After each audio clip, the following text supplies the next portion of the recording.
Let other people lead small lives, but not you. Let everybody else cry over small hurts, but not you. Let everybody else argue over non-essentials, but not you. Deal in things that matter. Make sure what you do is the product of your own conclusion. Take advice, but not orders. Let everybody around you be helpful, but then put that through your own mental computer and make sure what you do is the product of what you've concluded based on all the input. All of us should be students of inevitability. I remember one day I was out on a run and I was trying to enjoy myself because I was running on the balls of my feet, dancing along. And a fellow came up behind me who was running on his heels. He was jogging. And he was going thump, thump, thump, thump, thump, thump, thump, thump. I said, hey, what's the matter with you? You're running on your heels. And you're jarring your whole body all the way through. Okay, but he stuck to it and he became the champion long distance runner of the school. But he didn't enjoy it, it was work. And all he enjoyed was the suffering that he endured that made him feel that he had really contributed to the human race because he suffered. He identified his existence and his work with his suffering.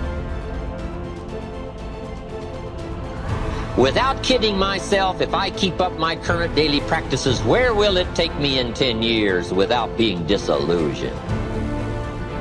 I got to learn to look into the future called inevitable. I don't want to just cross my fingers and walk the wrong road. Sometime in the development of man, maybe 3, 4, 5,000 years ago,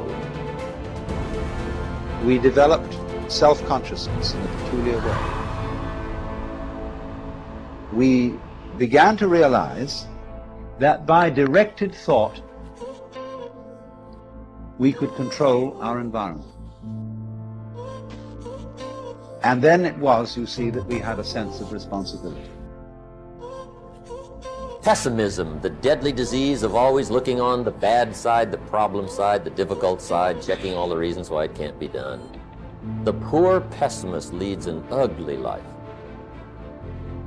Don't ask for security, ask for adventure. Better to live 30 years full of adventure than 100 years safe in the corner. And see, it's not important how long you live. What's important is how you live. We forget that we create the situation. Then we give our power away by blaming the other person for our frustration. No person, no place, and no thing has any power over us, for we are the only thinkers in our mind. We create our experiences, our reality, and everyone in it. When we create peace and harmony and balance in our mind, we will find it in our lives. The neck and throat are fascinating because so much stuff goes on there. The neck represents the ability to be flexible in our thinking, to see the other side of a question, and to see another person's viewpoint. When there are problems with the neck, it usually means we are being stubborn about our own concept of a situation. Virginia Satir, the brilliant family therapist, says she did some silly research and found that there are more than 250 different ways to wash dishes, depending on who is washing and the equipment used. If we are stuck in believing there is only one way or one viewpoint, then we are shutting out most of life. The throat represents our ability to speak up for ourselves, to ask for what we want, to say I am, etc. When we have throat problems, it usually means we do not feel we have the right to do these things. We feel inadequate to stand up for ourselves. Sore throats are always anger. If a cold is involved, then there is mental confusion too. Laryngitis usually means you are so angry you cannot speak. The throat also represents the creative flow in the body. This is where we express our creativity. And when our creativity is stifled and frustrated, we often have throat problems. We all know many people who live their whole lives for others. They never once get to do what they want to do. They are always pleasing mothers or fathers or spouses or lovers or bosses. Tonsillitis and thyroid problems are just frustrated creativity, not being able to do what you want to do. The energy center in the throat, the fifth chakra, is the place in the body where change takes place.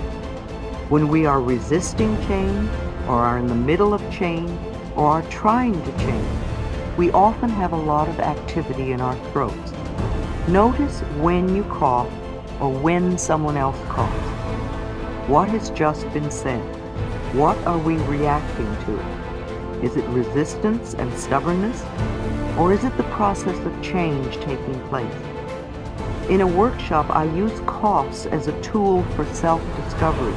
Every time someone coughs, I have that person touch their throat and say out loud, I am willing to change, or I am changing.